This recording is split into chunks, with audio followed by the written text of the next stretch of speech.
Welcome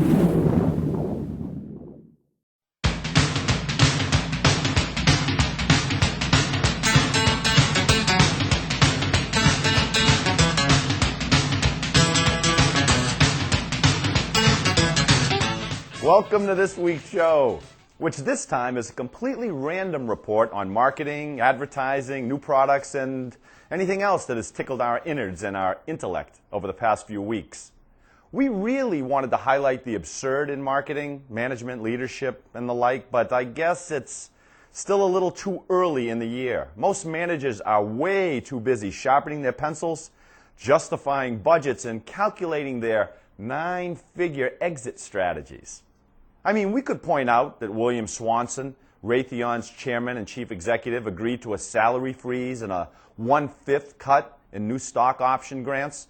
That's a $1 million total hit, you know. After a California blogger revealed that Swanson had massively plagiarized in his Swanson's Unwritten Rules of Management, a 2004 booklet that Raytheon printed 300,000 copies of. But is that really news? Come on. Anyway, he's vindicated because stealing isn't one of his unwritten rules. And Swanson's excuse? Hey, I'm not a writer. No kidding. So we won't go there, and we won't jump on the bandwagon and name Apple and Toyota our 2006 Marketers of the Year. I mean, duh. Let's see. Apple shareholders have reaped a 50% plus total annualized return during the company's past 5 fiscal years. And folks are paying to download music to their new iPods like there's no tomorrow. And what about Toyota, a Japanese company, Pearl Harbor, remember?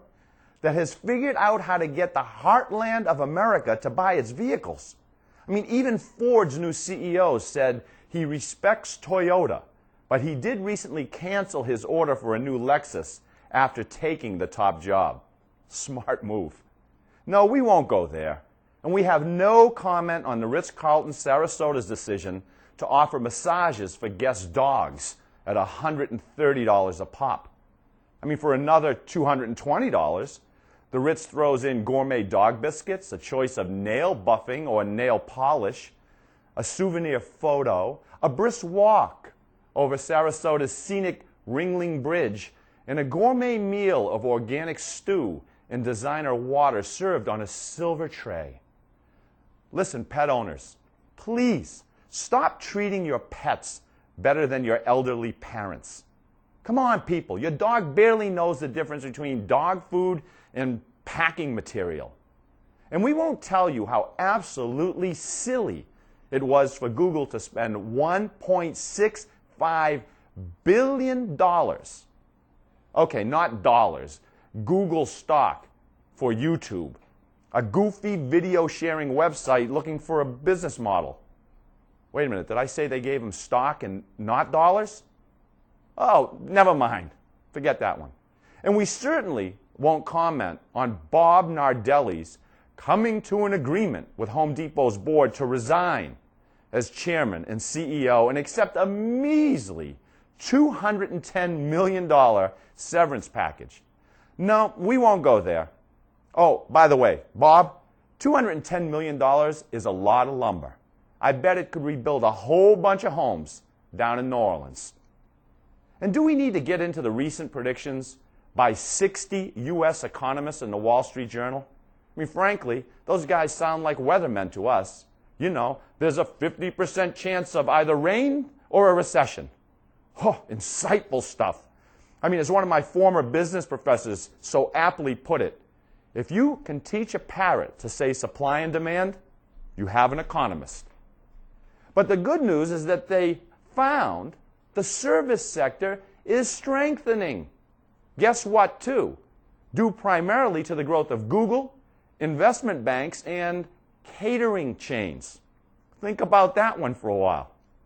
And we certainly don't need to tell you that the whole Rosie and the Donald battle is an elaborate PR stunt designed to keep those two unappealing people front and center in the media spotlight.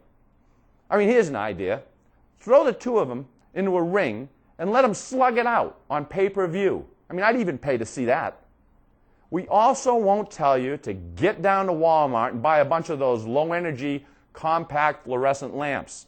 You know, those peculiar swirl-shaped bulbs? That, if swapped out for the rounder ones, would save 75% on electricity, last 10 times longer, produce 450 pounds fewer greenhouse gases from power plants, and save about $30 over the life of each bulb. I mean, do we really need to tell you that? And do we really have to tell you to be wary of purchasing fast food that retails for less than $1? I mean, E. coli be damned, right? I mean, think about this. Someone chased down and killed an animal, ground it up, packed it up, shipped it, cooked it, mixed it with other stuff, wrapped it, placed it in a bag, rung it up on a register, and sold it for less than $1 while making a profit?